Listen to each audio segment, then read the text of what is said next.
আমন্ত্রণ জেলার সংবাদে। আপনাদের সাথে আছি আমি ইয়াসমিন সুমনা। শুরুতেই সংবাদ শিরোনাম। ইনকিলাব মঞ্চের ওসমান হাদি গুলিবিদ্ধ, জড়িতদের আইনের আওতায় আনার নির্দেশ প্রধান উপদেষ্টার। রাজশাহীর তানোরে পরিত্যক্ত গর্তে পড়ে নিহত শিশু সাজিদের জানাজা ও দাফন সম্পন্ন, পরিবারের শোক।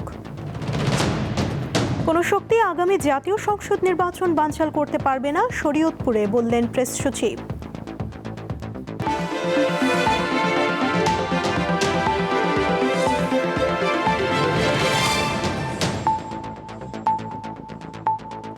এবারে বিস্তারিত। ইনকিলাব মঞ্চের মুখপাত্র এবং ঢাকা ৮ আসনের এমপি পদপ্রার্থী শরীফ ওসমান হাদিকে গুলি করেছে দুর্বৃত্তরা।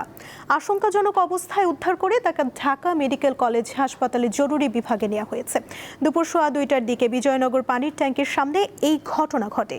সঙ্গে থাকা তার এক সহকর্মী জানান, জুম্মার নামাজের পরে স্থানীয়দের সঙ্গে কথাবার্তা ও কুশল বিনিময় শেষে রিকশায় সোহরাওয়ার্দী উদ্যানের দিকে যাচ্ছিলেন হাদি। এ সময় অজ্ঞাত বন্দুকধারী মোটরসাইকেলে এসে ওসমান হাদিকে লক্ষ্য করে গুলি চালায়। বুলেটটি তার বাম কানের নিচে অর্থাৎ চোয়ালের নিচের দিকে লাগে। এ ঘটনায় গভীর উদ্বেগ প্রকাশ করেছেন প্রধান উপদেষ্টা ডক্টর মোহাম্মদ ইউনূস। প্রেস উইংয়ের এক বিবৃতিতে তিনি আহত ওসমান হাদির সর্বোচ্চ চিকিৎসা নিশ্চিত করতে সংশ্লিষ্টদের প্রয়োজনীয় সব ব্যবস্থা গ্রহণের নির্দেশ দেন। পাশাপাশি আইন শৃঙ্খলা রক্ষাকারী বাহিনীকে দ্রুত ও ব্যাপক তদন্ত চালিয়ে হামলায় জড়িত সবাইকে শনাক্ত করে আইনের আওতায় আনার কঠোর নির্দেশ দেন প্রধান উপদেষ্টা।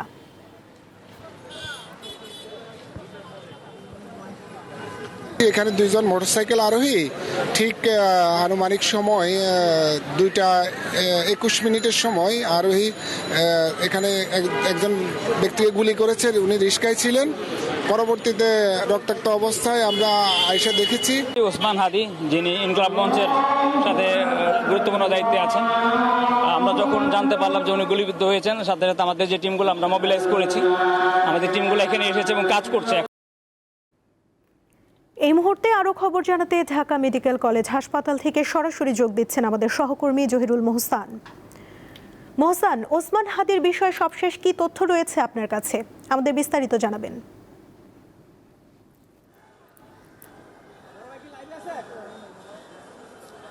সুমনা, ইনকিলাব মঞ্চের মুখপাত্র শরীফ ওসমান হাদি, তাকে ঢাকা মেডিকেল হাসপাতালে ভর্তি করা হয়েছে। সেখানে যে জরুরি বিভাগ রয়েছে সেখানে তার চিকিৎসা চলছে। আমরা এখন যা জানতে পেরেছি আসলে তার অবস্থা আশঙ্কাজনক এবং তাকে ভেতরে পর্যবেক্ষণে রাখা হয়েছে। তার কানের পাশে ঠিক গুলি লেগে আমরা পেয়েছি এবং এখন এই ঢাকা মেডিকেল হাসপাতালের সামনে অসংখ্য মানুষ রয়েছেন এবং ইনকিলাব মঞ্চের নেতাকর্মীরা রয়েছেন। এছাড়া আমরা দেখি যে বেশ পরিস্থিতি নিয়ন্ত্রণে সেনাবাহিনী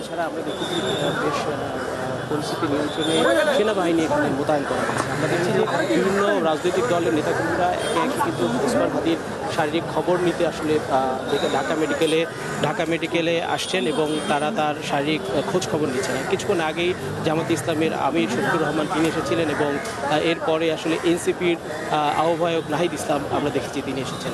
এছাড়া এর আগে ওসমান হাদি যেই আসন থেকে ঢাকা ৮ আসনের সম্ভাব্য স্বতন্ত্র প্রার্থী হিসেবে নির্বাচন করার জন্য প্রচারণা চালাচ্ছিলেন, সেই আসনে বিএনপির পদপ্রার্থী মির্জা আব্বাস এসেছিলেন এবং তিনি আসার পর ওসমান হাদির শারীরিক অবস্থার খোঁজখবর নিয়ে যাওয়ার পর কিন্তু আসলে এখানে বেশ উত্তেজনা বিরাজ করেছিল। আমরা দেখছি যে তাকে বেশ কিছুক্ষণ আটকে রাখারও আসলে আমরা দেখছি কিছু তাকে আটকে রাখা হয়েছিল, যেতে দেওয়া হচ্ছিল না।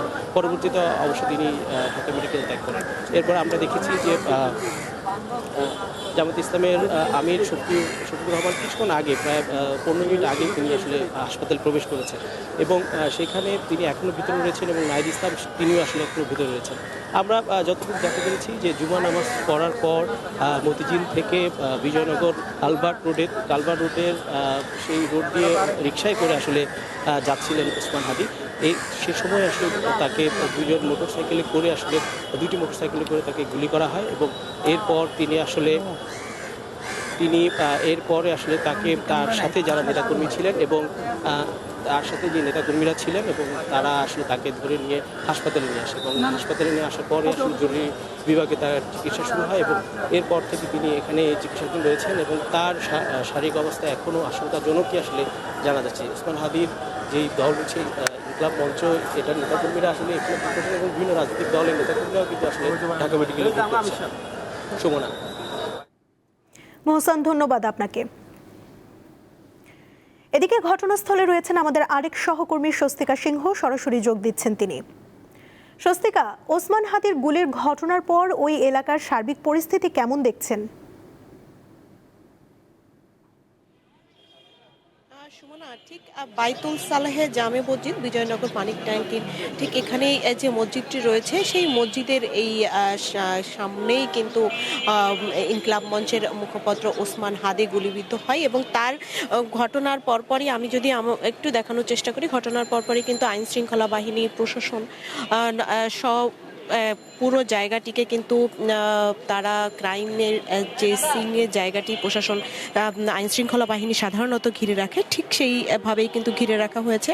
কারণ এখানে কিন্তু উৎসুক জনতা রয়েছে এবং আপনি দেখতে পাচ্ছেন ঠিক এই যে জায়গাটি, এই জায়গাটিতেই কিন্তু তার প্রথম যে 3 রাউন্ড আমরা এখানে এসে বিভিন্ন যারা প্রত্যক্ষদর্শী রয়েছে তাদের সাথে কথা বলেছি এবং তারা কিন্তু জানিয়েছেন যে ঠিক নামাজ পড়ে বের হওয়ার পর কিন্তু উনি সাধারণ মানুষ বা তাদের পরিচিতর সাথে কুশল বিনিময়ের পরে যখন রিকশায় উঠে সোহরাওয়ার্দী উদ্যানের দিকে যাত্রার জন্য, ঠিক তারপর প্রথম রাউন্ড যে গুলিবিদ্ধ হয়, সেই প্রথম রাউন্ড গুলির জায়গাটি কিন্তু আমি দেখানোর চেষ্টা করেছি এবং যে দ্বিতীয় রাউন্ড যে গুলি, 3 রাউন্ড গুলির কথা আসলে এখানে যারা স্থানীয়রা রয়েছে তারা কিন্তু আসলে জানিয়েছেন এবং সেই 3 রাউন্ড, প্রথম রাউন্ড গুলির পরই কিন্তু ওনার রক্ত ঝরতে থাকে এবং সেই রক্ত ঝরার পরও কিন্তু কিছু দূর উনি চেষ্টা করেছিলেন এগিয়ে যাওয়ার, বা ওনার যে রিক্সা ছিল সেই রিক্সা চালকটিও চেষ্টা করেছিলেন। ঠিক 3 রাউন্ড গুলি আসলে চালানো হয় এবং সেই যে তার যে রক্ত, সেই রক্তও কিন্তু এখনো এখানে রয়েছে এবং এখানে আসলে আইন শৃঙ্খলা বাহিনী এবং সিআইডি টিম সবাই কিন্তু আসলে কাজ করছে এবং ঠিক প্রশাসনের পক্ষ থেকে কিন্তু বলা হয়েছে যে তারা আসলে এই এলাকার যে সিসিটিভি ফুটেজ, বিশেষ করে এই যে বাইতুল সালেহে জামে মসজিদ, এই মসজিদের এখানের যে সিসিটিভি ফুটেজ এবং রাস্তার লাইট পোস্ট বা বিভিন্ন এই পুরো সড়কের যে সিসিটিভি ফুটেজ, তারা সেই আসলে চেষ্টা করছে সিসিটিভি ফুটেজটি সংগ্রহ করার এবং সিসিটিভি ফুটেজটি সংগ্রহ করার পরই কিন্তু তারা আসলে তাদের যে পরবর্তী পদক্ষেপ, কারা এই ঘটনার সাথে জড়িত ছিল বা কাদের আসলে এই ঘটনার মধ্য দিয়ে আসলে তারা যারা আসল মূল আসামি আসলে তাদেরকে আসলে ধরতে পারবে এবং এখানে আসলে পুরো উৎসুক জনতার, আর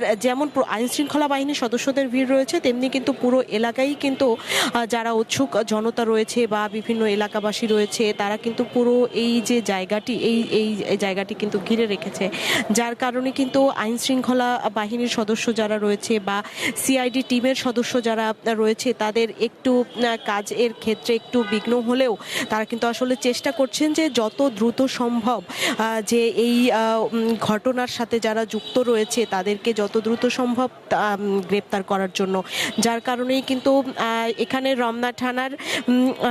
রমনা থানার যে ডিসি রয়েছে সেই ডিসি কিন্তু আসলে বলেছেন যে যত দ্রুত সম্ভব। আচ্ছা, একটু কথা বলি আপনাদের সাথে, যখন ঘটনাটি হয় আপনারা কি সামনে ছিলেন? আপনি এখানে এসে কি দেখেছেন? না, আমি কিছু দেখিনি, আমি নামাজ পড়তে যাইতেছি। নামাজ পড়তে দেখেছেন? আসলে এখানে অনেকেই বিভিন্নভাবে রয়েছে এবং তারা আসলে কেউ নামাজ পড়তে দেখেছে শুধু। ভাইয়া, আপনার সাথে যদি একটু কথা বলি, এই ঘটনাটি যখন ঘটে তখন আপনি কোথায় ছিলেন বা এখানে ছিলেন কিনা? না, আমি মসজিদে ছিলাম, নামাজে ছিলাম। নামাজ পড়তে দেখেছিলেন ওসমান হাদিকে? না, আমি দেখিনি ভাই। আপনি শুধু নামাজ পড়তে দেখেছেন? আসলে এখানে যারা রয়েছে তারা কেউ নামাজ পড়তে দেখেছে, কেউ নামাজ পড়েছে। আমরা চেষ্টা করব যে যারা আসলে এই ঘটনার ঘটনার সাথে যুক্ত রয়েছে তাদের সাথে একটু কথা বলার জন্য, বা যারা এই এলাকায় ছিল তখন তাদের সাথে একটু কথা বলার। আচ্ছা, এই ঘটনাটি যখন ঘটে তখন আপনারা কোথায় ছিলেন? না, আমি এখানে ছিলাম না। আচ্ছা, আসলে ইনকিলাব মঞ্চের মুখপাত্র যেমন ওসমান হাদি, ঠিক তেমনই কিন্তু ঢাকা ৮ আসনের এমপি পদের প্রার্থী উনি, এবং সেই জায়গা থেকে তার যে জনপ্রিয়তা, সেই জনপ্রিয়তার জায়গা থেকেই কিন্তু এখানে যারা উপস্থিত রয়েছে অনেকেই কিন্তু ঘটনার সময় উপস্থিত ছিলেন না, তারপরেও কিন্তু এখানে এসেছেন। অনেকে তাকে শুধু নামাজ পড়তে দেখেছেন, তারপরেও তারা এই জায়গায় কিন্তু এসেছেন, এবং তারা এখানে অনেকেই যারা ওসমান হাদিকে শুধু একজন আন্দোলনকারী এবং ঠিক জনগণের কথা বলার জন্য যারা তাকে চিনেন, সেই জায়গা থেকে কিন্তু তারা বলছেন যে এই ঘটনার সাথে যারা যুক্ত রয়েছেন তাদেরকে যত দ্রুত সম্ভব আইনের আওতায় আনা যায়। সুমনা, এই ছিল আসলে বিজয়নগর পানি ট্যাঙ্কি থেকে আমার কাছে সর্বশেষ। স্বস্তিকা, ধন্যবাদ আপনাকে। রাজশাহীর তানোরে পরিত্যক্ত গর্তে পড়ে নিহত শিশু সাজিদের জানাজা ও দাফন সম্পন্ন হয়েছে। সাজিদের পরিবার ঘিরে এখন কেবলই শোকের ছায়া। প্রিয় সন্তানকে হারিয়ে শোকে বিহ্বল মা বাবা। চারপাশে শোকাহত আত্মীয়রাও কেউ চোখের পানি আটকে রাখতে পারছে না। মাত্র 2 বছর পৃথিবী বাস, তারপরই বিদায় নিতে হলো শিশু সাজিদকে। এই ছোট্ট শিশুর জানাজায় অংশ নিতে ঢল নামে হাজারো মানুষের। সাজিদের বাড়ি তানোর উপজেলার পাচন্দর ইউনিয়নের কোয়েলহাটে। বাড়ির পাশেই শুক্রবার সকালে অনুষ্ঠিত হয় জানাজা। গ্রামের বয়স্ক থেকে শিশু কিশোর সবাই আসেন শেষবারের মতো সাজিদকে এক নজর দেখতে। সকলেই যেন এ সমস্ত বিষয় থেকে সতর্ক হয়, যাতে করে মানুষ দুর্ঘটনা থেকে বাঁচতে পারে। এটা আমি আপনাদের মাধ্যমে সারা দেশবাসীর সমস্ত মানুষের এই সচেতনতা কামনা করছি। আমার দীর্ঘ বিশ্বাস বাচ্চাটা হয়তো আগেই মারা যাওয়া, কিন্তু এরা হয়তো এরকম করছে যে হয়তো আয়ত্তের মধ্যে নিতে পারবো না, হয়তো সবাই করবে, দস্তাদস্তি করে হয়তো বাচ্চাটা দেখাশোনার জন্য এই জন্যই সবাই করছে। তারপর তো মেডিকেলে যাওয়া তো ঘোষণা দিয়েছে, বাচ্চাটা মৃত হয়ে গেছে। ঘটনার সূত্রপাত বুধবার দুপুরে। মায়ের সঙ্গে মাঠে যায় সাজিদ। সে সময় পরিত্যক্ত কূপে পড়ে যায় সে। স্থানীয়রা জানায়, গ্রামের পাশের ওই জমির মালিক কসির উদ্দিন। 1 বছর আগে তিনি জমিতে সেচের জন্য একটি সেমিডিপ নলকূপ বসানোর চেষ্টা করেন, কিন্তু বোরিং করার পরও সেখানে পানি না পাওয়ায় সেই কাজ স্থগিত ছিল। সেই কূপে পড়েই মৃত্যু হয় সাজিদের। ব্যর্থ হয় সব প্রচেষ্টা। অন্যের অবহেলায় এমন করুণ মৃত্যুর বিচার দাবি করেন সাজিদের পরিবার সহ অন্যরা। মৃত্যু আমারটা গেছে, আমার একটাই অনুরোধ, সবাই যাতে গর্তগুলো নিজ নিজ দায়িত্ব তুমুদায় রাখে, তাহলে আর কারো মায়ের বুক খালি হবে না। জানাজা শেষে স্থানীয় কবরস্থানে সাজিদের মরদেহের দাফন সম্পন্ন হয়। আফরিদ হাসান, দীপ্ত, বার্তাকক্ষ। পৃথিবীর কোনো শক্তি ত্রয়োদশ জাতীয় সংসদ নির্বাচন বানচাল করতে পারবে না বলে মন্তব্য করেছেন প্রধান উপদেষ্টার প্রেস সচিব শফিকুল আলম। শুক্রবার সকাল 11:30টার দিকে শরীয়তপুরের নড়িয়ার সুরেশ্বর দরবার শরীফ জিয়ারত শেষে সাংবাদিকদের প্রশ্নের জবাবে তিনি কথা বলেন। এ সময় তিনি বলেন, দেশের মানুষ নির্বাচনের জন্য আগ্রহে আছেন। যারা আইন হাতে তুলে নিয়ে আইন শৃঙ্খলা অবনতির চেষ্টা করবে তাদের কঠোর হাতে দমন করা হবে বলে জানান তিনি। এছাড়া কার্যক্রম নিষিদ্ধ সংগঠন আওয়ামী লীগের নির্বাচনে অংশ নেওয়ার বিষয়ে তিনি আরও বলেন, যারা পতিত স্বৈরাচারের পার্টি তারা নিজেরাই নির্বাচন থেকে নিজেদের সরিয়ে নিয়েছে।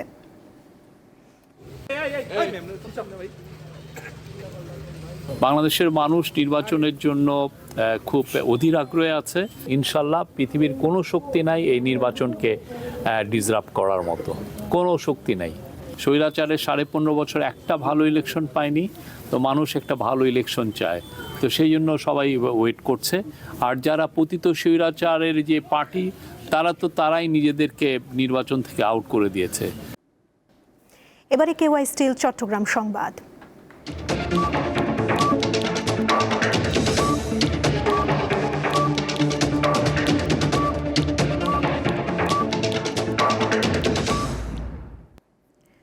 নোয়াখালীতে সুষ্ঠু নির্বাচন ও গণতান্ত্রিক উত্তরণ নাগরিক ভাবনা শীর্ষক গোলটেবিল বৈঠক অনুষ্ঠিত হয়েছে। শুক্রবার সকালে জেলা শহরে সুশাসনের জন্য নাগরিক সুজন আয়োজন করে। বৈঠকে লেখক, গবেষক, শিক্ষাবিদ, আইনজীবী, মানবাধিকার কর্মী সহ প্রায় 80 জন প্রতিনিধি অংশ নেন। সুজনের নোয়াখালী জেলা কমিটির সভাপতি অ্যাডভোকেট মোল্লা হাবিবুর রাসুল মামুনের সভাপতিত্বে অনুষ্ঠানে বক্তব্য রাখেন জেলা আইনজীবী সমিতির সভাপতি তাজুল ইসলাম, সাধারণ সম্পাদক আমিরুল ইসলাম বুলবুল সহ অন্যরা। বক্তারা বলেন, 24-এর গণ অভ্যুত্থানের পর জন আকাঙ্ক্ষার আলোকে দেশে একটি অবাধ ও সুষ্ঠু নির্বাচনের মধ্য দিয়ে গণতন্ত্র উত্তরণের প্রত্যাশা রয়েছে। সেই আশা পূরণে সকলকে কাজ করতে হবে।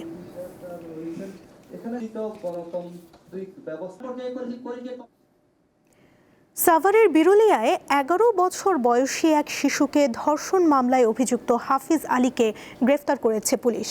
সাভার মডেল থানার বিরুলিয়া পুলিশ ক্যাম্পের ইনচার্জ জানান, গত 10 ডিসেম্বর দুপুরে গ্রেফতার আসামি হাফিজ আলী ভুক্তভোগী শিশুকে চিপস কিনে দেওয়ার কথা বলে কৌশলে ধর্ষণ করে। পরে ভুক্তভোগীর পরিবার সাভার মডেল থানায় একটি মামলা দায়ের করেন। পুলিশ শুক্রবার সকালে অভিযুক্ত হাফিজ আলীকে গ্রেফতার করে। পরে আসামিকে রিমান্ড আবেদন করে আদালতে পাঠানো হয়।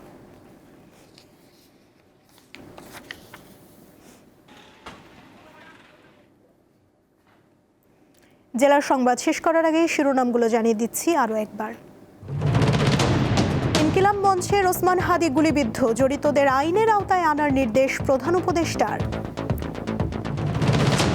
রাজশাহীর তানোরে পরিত্যক্ত গর্তে পড়ে নিহত শিশু সাজিদের জানাজা ও দাফন সম্পন্ন, পরিবারের শোক।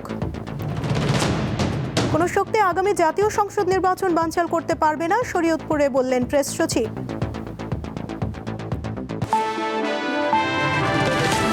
এই ছিল এখনকার মতো। এরপর দীপ্ত স্পোর্টস দেখার আমন্ত্রণ রইল। এছাড়া আরও তথ্য পেতে যুক্ত থাকুন দীপ্ত ডিজিটাল প্ল্যাটফর্মের সাথে। ধন্যবাদ সবাইকে।